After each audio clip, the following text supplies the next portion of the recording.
6 badges, 1 SUV, GM's TrailBlazer clone family.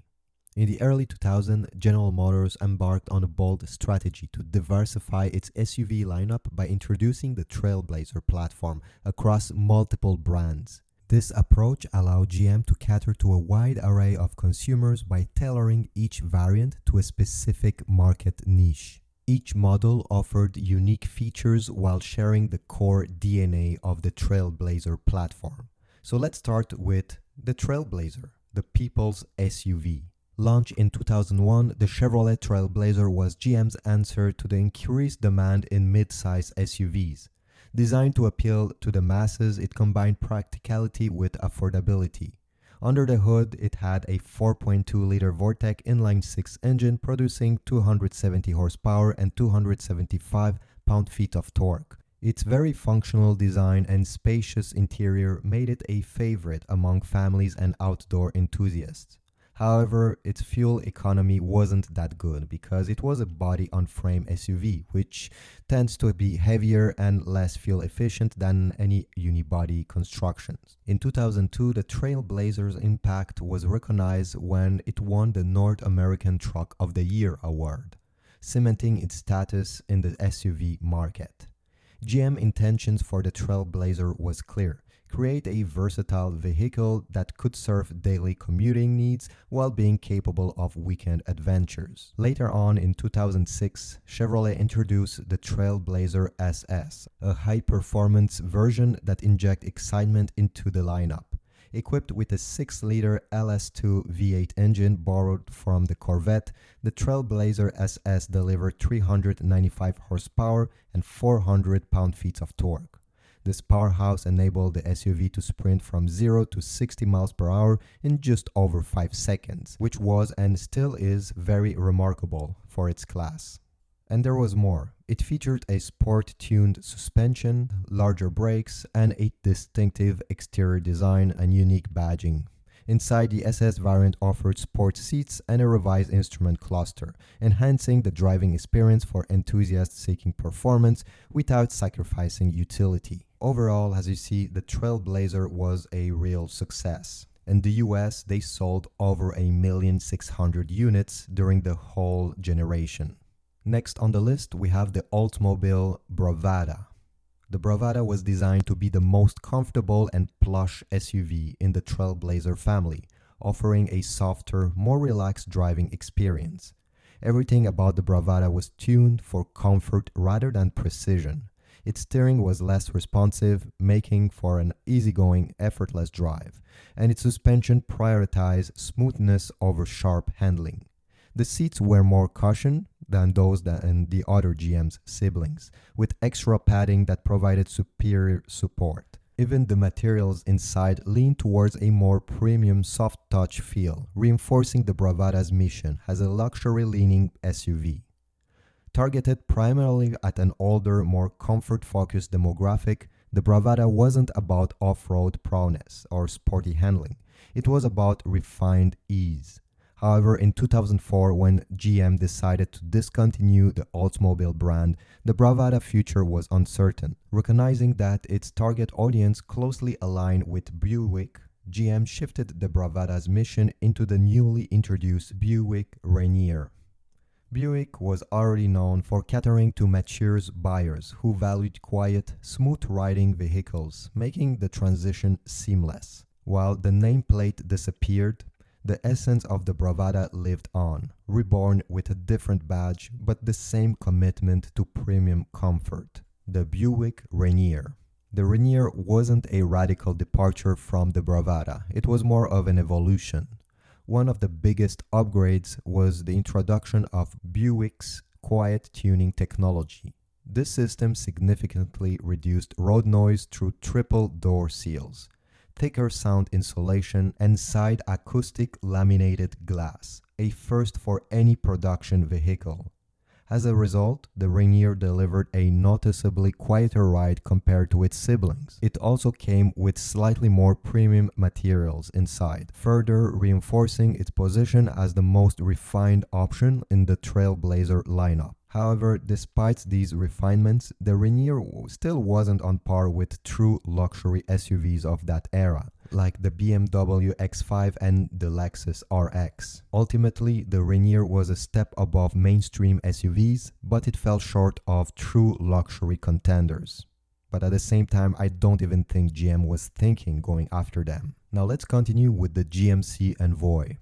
The Envoy wasn't just a Trailblazer with a different badge. It actually had real upgrades that set it up apart. While it shared the same engine that produced 270 horsepower, GMC tuned the suspension for a more composed ride, giving it a slightly firmer, more confident feel on the road compared to the softer Chevrolet. It also had a more distinctive look, featuring a bold chrome-heavy grille, projector beam headlights, and flared wheel arches that give it a more upscale presence. Inside, the Envoy took things a step further, with available wood grain trim from the finest plastic trees, higher quality materials, and a more premium dashboard design. Unlike the TrailBlazer's simple interiors, the Envoy offered a more refined layout with optional leather upholstery, heated seats, and an upgraded Bose audio system. Dual-zone automatic climate control came standard on most trims, adding an extra layer of comfort. For those wanting even more, GMC offered the Envoy Denali trim. It was the equivalent of the SS version, but for the Envoy. This was a perfect choice for people that wanted a mid-size SUV with more premium touches but weren't quite ready to jump in a full luxury brand. Now this is the odd one in the family. The Ascender's existence within the TrailBlazer family often raises eyebrows, prompting question about its purpose and differentiation. The Ascender features minimal alterations, primarily limited to Isuzu's distinctive grille. The similarity led to speculation that the model targeted consumers skeptical of American cars' reliability, offering them an import-branded alternative. However, the striking resemblance with the TrailBlazer likely did not escape discerning buyers. Isuzu, once a reputable SUV manufacturer, appeared to be grasping at straws with the Ascender, or may I call it the Descender. Despite these challenges, the Ascender did offer a notable advantage: its warranty coverage. Isuzu provided a 3 years, 50,000 miles whole vehicle warranty and a 7-year, 75,000 miles powertrain warranty, both more generous than GM's standard offering. This extended warranty could have been a compelling selling point for consumers seeking added peace of mind. Nevertheless, the Ascender struggled to make a significant impact in the market, with sales numbers remaining modest through its production run. And now we have the Saab 97X. Arriving later than the rest of its siblings, the Saab 97X was GM's attempt to inject some European influence in the TrailBlazer lineup. Introduced in 2005, it marked a significant departure for Saab, a brand known for its sleek, turbocharged sedans and hatchbacks, rather than rugged SUVs. Many die-hard Saab enthusiasts weren't thrilled about seeing an American-built body-on-frame SUV wearing a Saab badge, especially one that was so obviously a rebadged TrailBlazer. But GM knew that a luxury SUV could help expand Saab's appeal in the US market, so they went all in to make it feel like a real Saab. To distance the 97X from its Chevrolet roots, GM's overhauled the interior with distinctly Saab elements. The dashboard featured Saab's signature air vents, especially the middle one, and in keeping with tradition, the ignition key was placed in the center console rather on the steering column. The seats were firmer and more contoured than those in the other TrailBlazer-based SUVs to give them a more sportier feel. Steering precision was also noticeably improved, making the 97X one of the best handling SUVs in the lineup. The exterior was another major point of differentiation. The 97X had a sleeker, more modern look compared to the other siblings, featuring a clean front fascia, a more sculpted hood, and Saab's signature 3-port grille. It also sat lower to the ground, thanks to a retuned suspension which contributed to its more planted European-style handling. For buyers wanting real performance, Saab introduced the 97X Aero. This version packed the same 6-liter V8 engine found in the TrailBlazer SS. It was the fastest vehicle Saab had ever sold. But despite the performance and premium features, the 97X struggled to win over Saab purists, many whom couldn't overlook its American underpinnings. While it wasn't a bad SUV, actually far from it, it remained an oddity in Saab's history, a last-ditch effort to expand the brand before GM pulled the plug on Saab altogether in 2011.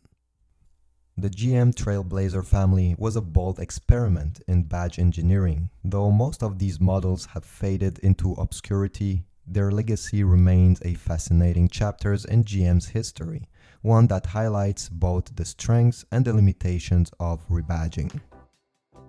So this is it. Thanks for watching. Leave a comment down below, subscribe, and I'll see you in the next video.